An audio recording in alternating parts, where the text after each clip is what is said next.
Ko penya ne tin ade Unayamre na Unayamre din ko bakakwa ono na ya Aston Villa head coach na unim sa eba ni European competition openwe wajibi pa 5 times Europa na chess wate ade asini na so na ano na center for akwa jo penyin ni na din ko bakakwa and center for ko bisa sa na we adwuma na wo ba isia na Barca okwa club bia na eba ni UEFA Europa League na wetimi na no da the Aston Villa boboko do etimi ya adwuma no so ono ade ba eboa no matters na adwuma ye wetimi ye nyina ni oso no na adwuma secret wo mu ya se onfa na adwuma ni agro na so obeye adwuma from anopa no wotwe akopem anwumene no wotwe kra obeye se adwuma na etimi amana boa ani otene laptop enim na twese we analyze situations na after football matches afi wo ho mu training na wo maye ni nyina na afi wetimi prepare na impose wo opponent bia wode ni wo game a wetimi ene na boa no ya niama ono Unai waye timi board matters eba ni Europa competition no so etimete asa that no so say one principle so have you say 24 hours no so ye aduma na wo ye aduma e bia for example say wo per striker bia aduma na be obetima monitor strikers na e bia potentially wo fi say wo de omo ba wo club ma wo betima ye aduma de ma no and so ye coach na woni bre pa ma ho de a ene eba sa ta say waduma ye no e betima machine to aba ene ni secret a oni Unai Emery and so edine na dwuma no ye report ampato opanyi edi eba e dwuma die so ene anopa me ketre kakra de ma wansisa wo so na medical carto se Madrid wo mu elections ne eba so ene ye presidential elections eba so nipa me no pe ana cha so mo pre ene ye Fiorentino Perez onugu so a wote so ne time aso ya mba beko aya another election ya Monday ana election anso eba so opanyi ne tin ati aye Enrique Recami wono na cha so mo epre na yisa no obia tene nsama dia babonten je obeye ediaba club no woba niama wade atoto akwama eno betimi abo ama Madrid omo so atima ko menim no na omo manifesto mo nsansam no Fiorentino Perez say on the oba Jose Mourinho ana ode ne baba coach ediaba Madrid boboko no and the obia nim sam that amateurs 2 days ago oba be confirm Jose abahwa ye adwuma no ediaba Madrid na asada ten so oba wade player bi to say Ibrahim Konate wade Dazzle Dumfries aba Nico Pass samba back and send a 150 million package now was so the attacking midfielder na wababa ye duma na jama Madrid boboko no attacking midfielder no ye ko hwema ya say Michael Olise ano pay ne edine honkomo and team ano aye ne nsama wade ababa to just say oba duma no obaba ye dia troso no no eno so nkoba kakra ne na owie ano panya ne tin de Enrique aye we kweme asian kama obi anta say wono so oba Madrid jodi ba aye say wabaya so odi shanking club ababa and a control bia so by Monday so we need election what is shanking club ababa ye duma no and the Madrid Madrid boboko and number 1 number 2 as sporting director no what the man Raul Gonzalez Blanco na Raul ababa ye duma kama edi amom asada tenso no what the opinion the Ike Casillas and of Fernando Hierro what the omo baba ye the major important figures Madrid boboko na tasanu so timabwa asada no the Ellen Holland and of Rodrigo Cascante edomo bana fe Madrid team no emu etimemiamia anu ya nkoba kakwan so a opanya ne dinadi Enrique Recami adi aba ewo dwumade so nti by Monday and ye bewu de we aniama na siko so pain na wo mu eto aba no adi amana na se wan no mo to aba no adi ama no ene ye de free Madrid adi aba ewo dwumade so ene anopa ne me ka che kakra enso adi amama me fry na me nko banim kakra me nko World Cup na uko World Cup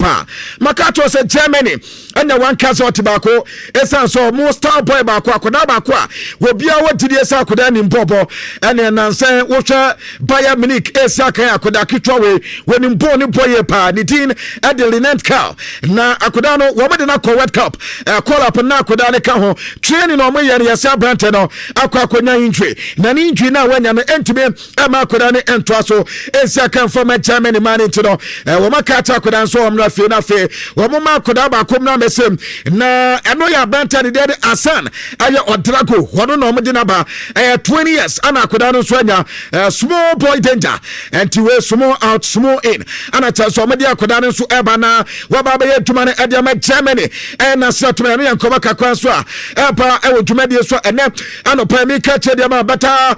Kylian Mbappe ade ayibi ade aba na wo se sa debate no tembia o kan wansem na debate wo poso o kele no one time and so I wake up by next week Thursday.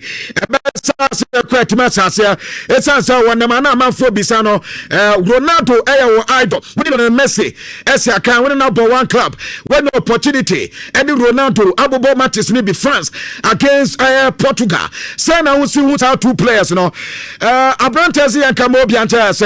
difference in women. Difference in there, Cristiano Ronaldo yatete Lionel Messi yatete asa difference bianse da ni hobiam difference e wo mu yesa Ronaldo ebo nifa Lionel Messi ebo benkum asa difference bia ni hobiam difference e hobiam yesa wo mu nyina ye players wo bia kura ni unique star atasa bo amasa player no wo ye player wo se Lionel Messi wo twa Cristiano Ronaldo or more explosive atasa otumi se aduma no wo ye ne kama anatasa Messi so a playmaker difference wo mu no na on na man for keke Cristiano Ronaldo ya so nya talented and na Messi talented difference wo mu no say wa baka sa bia winim bobo na so do na se butum da akogina park so me say sa be debate now enya de so be ya adia ya say Messi talented na Ronaldo enya talented adia Ronaldo ye hard worker atasali na Messi enso de atasa wo no sadam petreni ni ade o say asamba na mo kan sana waba PJ aba training na Lionel Messi masa anka wonka dia woka na Ronaldo se obi a wanya talented dia wosi the ball football man ye no sa debate ne dia obi a onim football bo anaso obi a o mo bo da anata so be sa debate a o mo yesa ba ko ye benkuma ba ko ye nifa ba ko ye tente ba ko ye tetia ba ko entertainer ana ba ko so ye direct player asa difference bia no obiem eno ye nkoba kakwan so a ene abranter de dey killing Mbappe ade tutwa ewo dwumade so ana water say uba Madrid adisa Barca supporters nkwa ana mpeso mbaje atum say Madrid big club o say do Barca ya o mani amade Barca enso ekwa aye history in terms of football influence no mo so ye pa beta Barca for ntiase Madrid de dey benchmark o peso titima Madrid na de ne benchmark zudia ataso so betimi de asese o club ntino Barcelona fans ne ntiase wo ma pe no mo person betiase say Madrid big club aside that ne de wo bia di tum say Madrid team no masa team ne kama ene yankoba kakwa so Mbappe Loten ade tutwa wo dwumade so na eno ati na wacha say yekoko bisansa na opponent ben no person ninisia akoba yesa bia mo ko final na France be ko final country ben na person ninisia enso final no teso wonda ko benya pade anka enye Cristiano Ronaldo wani Ronaldo esia final anka na ni beti ye pa ane bisansa Ronaldo final na o person ne Portugal esia no because of say oya wo idol ntina o person ne Ronaldo esia na no so da bi we mfa idol ho nsansem bia na ade ba ko ewom yesa wo hwe Cristiano Ronaldo masa sisia no ebi obetima ka say aka no last World Cup Cristiano Ronaldo kwakobo enti ono woni say impose answer na Ronaldo ebe free football sim no say otumi nya no final bi na anka France ne Portugal wo mu bo wie na cha say Ronaldo enso e free money adidia eno aya kama ene yankoba kakwa so akili ne Mbappe Loten ade tutwa e wo dwumade so ene ewie me papa etire anopei me bo etire so ade ama na me catch us Michael Olise ana metiti sa 150 million package na ya say Fiorentino Perez say wo me de kwa German so no me de akwakoto player no na sa player and wo twini mu 10 crab wo beto no ede na ba Madrid no matisa say Michael Olise na ya say Bayern for no say Madrid nim na so ma for ma fufra ena akoda we so because akodare de wo mo nyoma dwe so mo to ne dinama club bia enti mad de pa wo de mo fa ofa ne fam na wo mo de 150 wo mo de 200 million euros crowd de ba size kadanya de so mbeja tumuda ane yankoba kakwa so ene anopay eba ewenti shawo do so na me call Liverpool na me de Federico Chiesa enso atimedi nkoba kakwa na abrante na kasa na in fact anu ada ana manfo ko bisansa na uwo Juve ya tesa o contract so na nko mpese wo me contract sense de ma better sika ana na tese o pe sika o man fa mount ana o ba be piem go Liverpool no so o te sa asem na nya no kre no kwe be ra ni mu da se wonu Federico Chiesa e scan no fe o pe e de fi Juve ansa na wa contract sense e de ma mo so do man kas kasam da na o na openya ni dedi Thiago Motta ana afe ade se Guantoli afa ne katan se team no wenya club bi a ono emu ni nkobo na se ofa ne ba na o gooda ene o meja na mana konti sansen na na mabonte pato ene sa na asem ne asem pa ne se empefo katan so pe club mo ana te so nya Liverpool a wono so abaja osia kan e wo Liverpool ene ye nkoba kakra wode tudwa o se danchan koba bia no wa no se Liverpool for fana ana se Juve for fana obesa ko club a club a wa body club e wona koma mu de so na ade se club no wo video monti ane nkoba kakra so Federico Chiesa ade epa ewo ANC shawo so na mame nkoma de na Antonio Rudiger ne nkoma wo de membo mu kakra enfama na Antonio Rudiger ana centrofo bi sana se mo 2 seasons ni Madrid mo mo bra bia monchi trophy pepa bia ana chasa mo de bom nsam na hene ana chasa ye na ye team e waso ana ye na ye team e kama no so masa de tenie enti se Madrid 2 seasons ni wo manyi trophy a ntro mu nso ana Madrid 2 seasons ni so manyi trophy anka Madrid team no enwu ana na aye no nwa se manfo kika sasam na me anim ni so mu jasa nyama no na fe team timi move forward wo mu di tum sa club no wo ma mo modern de beta eno ntese team ni sign ati ya se so mo bom ho e modern na fe Madrid boboko no ene makoye ede mama ene ya reporter me pato Brantani din ede Antonio Rudiger ede tuja e wo dwumadi so ene anopa ene me kache ede ama wanchisia wodo so na mame fi Antonio Rudiger na me nko panya ne din ede aye Carton R Mubarak wo ko Manchester City apanyi pa ba kwa woron so na opanyi na kasa one say the 115 charges ede abo team no e mama be to just sa charges no sa ko ba se Man City difa wa we na tese financial fair play no ya duru de apima mo na tese e ba sa dia wo muntimi to players ni ade transfer restrictions baba na sa charges no muguso mu di ho nkomo atese muguso a ene o mokọ ho aye akwani abasa ento enya ntwae na no pese yanka mo bi anta se asem ne bana wi obi abe usampa City boboko na niam ati team ede mo manya de se bibia be sia abe City boboko no ade restrictions ade abe team consistency ene menyina be to aso akoye ede ma City boboko nto obi anka na koba anso ento ne nyama no enkoba kakwa so a opanya ne tin ede Carton R Mubarak ede Every City akate ede aba wodwumade so na N'Golo Conte abusia de tenie sise wey eye dia trendy pa ya se N'Golo Conte na no da Omonia Vicos Kema wo mo boy no and the players ni nyina sesalai wo bi etiatia wudu an watia captain kama and ya mo ha Mbappe no bi etiatia no kama ya se N'Golo Conte enkwa duwa Mbappe dan kasa kwa no nsa no wa head am pejam ye esan se ne dama bibi o hoda da cha so mu nyina ya we se nya de so mu mie no mbetia mbato N'Golo Conte duwa no de nsa he no botom chama na ekono anasi se no bi abisa se problem ben pa na ho problem ben pa na esi awole blues akatia ama N'Golo Conte obi anim se N'Golo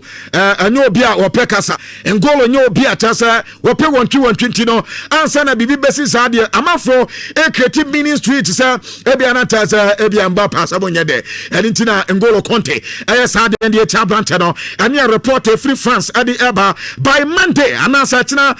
Yambra Prime Sports so na tasa manya update ni ye enso de ama na ta exclusives no yetime adi unkoba kakra adi ama na mami from na fe mi ko Liverpool re inkoboha player at the Liverpool boboko no wo fi Chelsea ana woko team no anom ansu Liverpool na enkoba mensaka yase Bayern Munich mo Bayern for amanfo ba mo player ho a mo se oyo untouchable anope yase Liverpool for so se men kanta Bayern say wo mo player no oyo untouchable and Tisania Michael Olise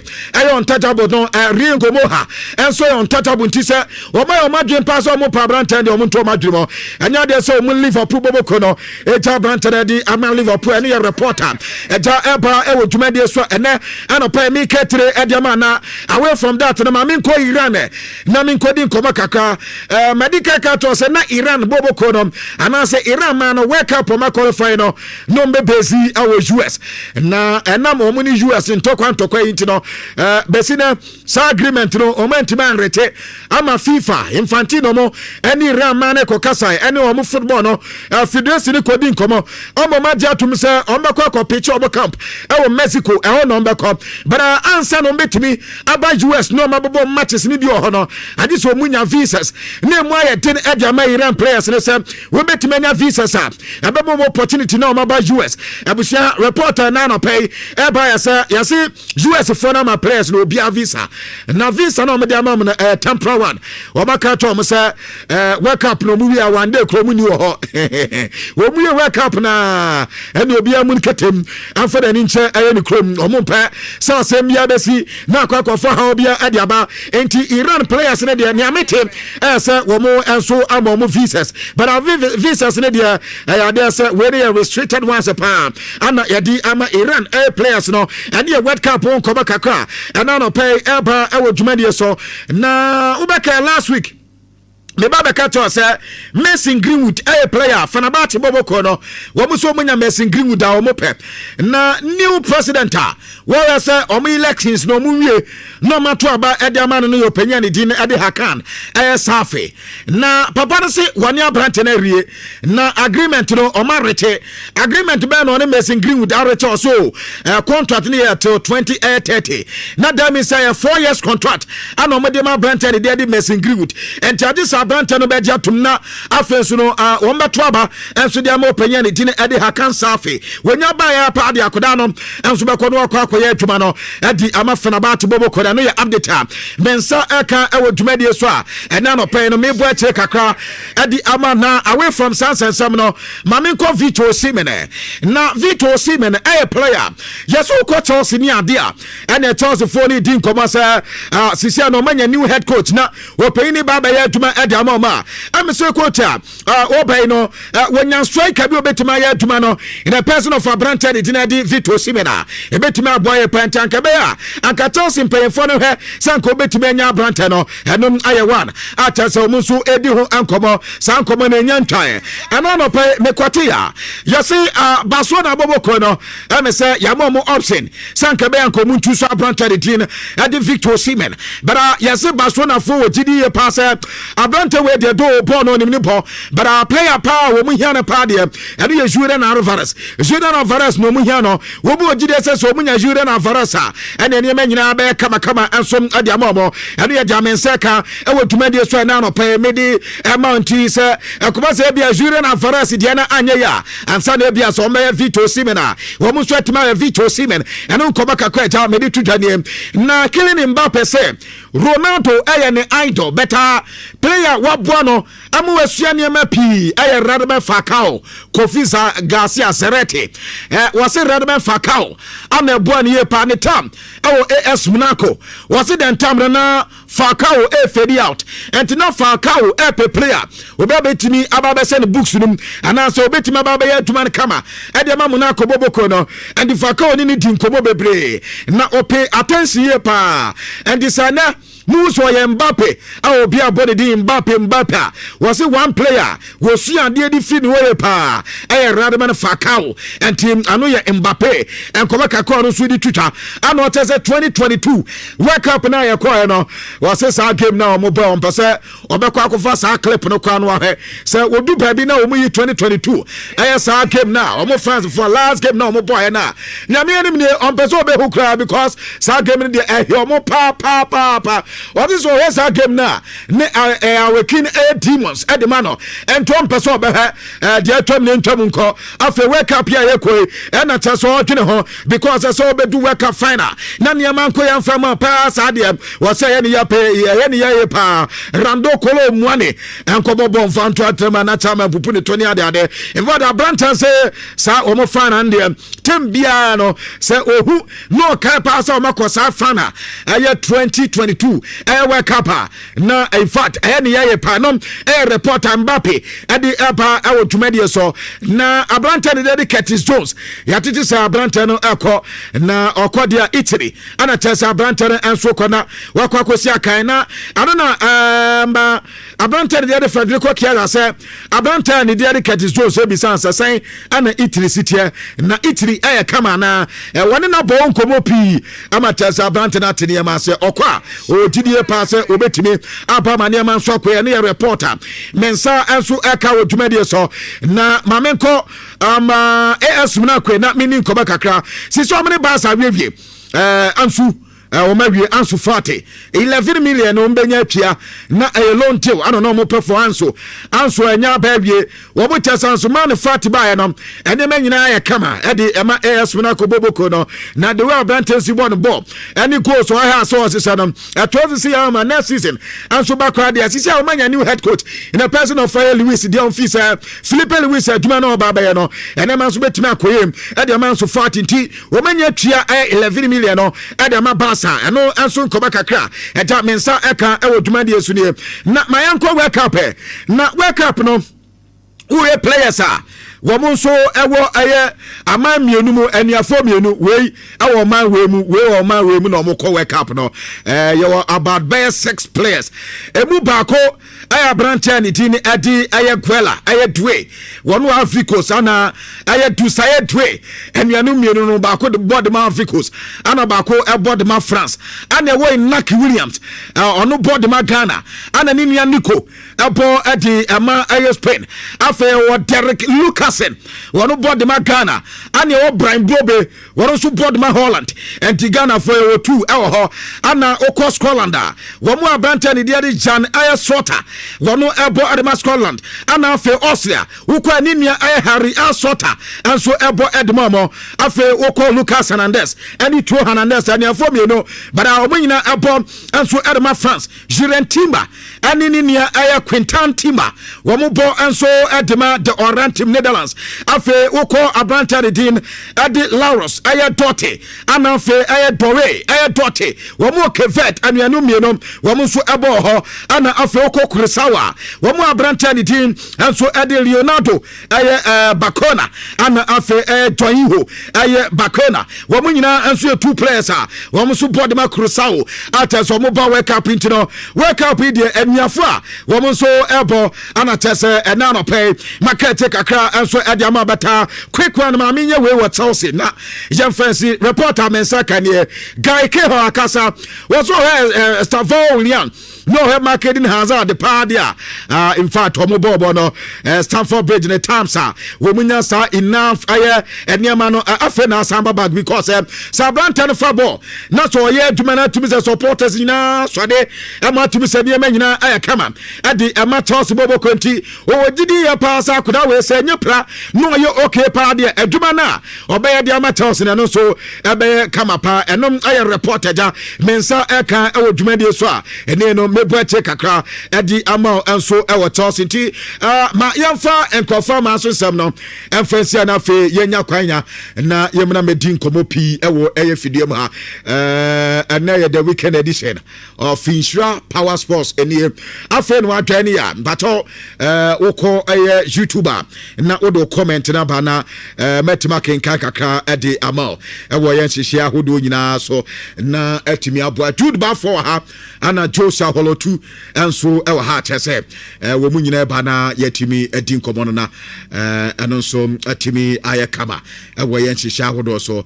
Black Stars players no manya akwakodu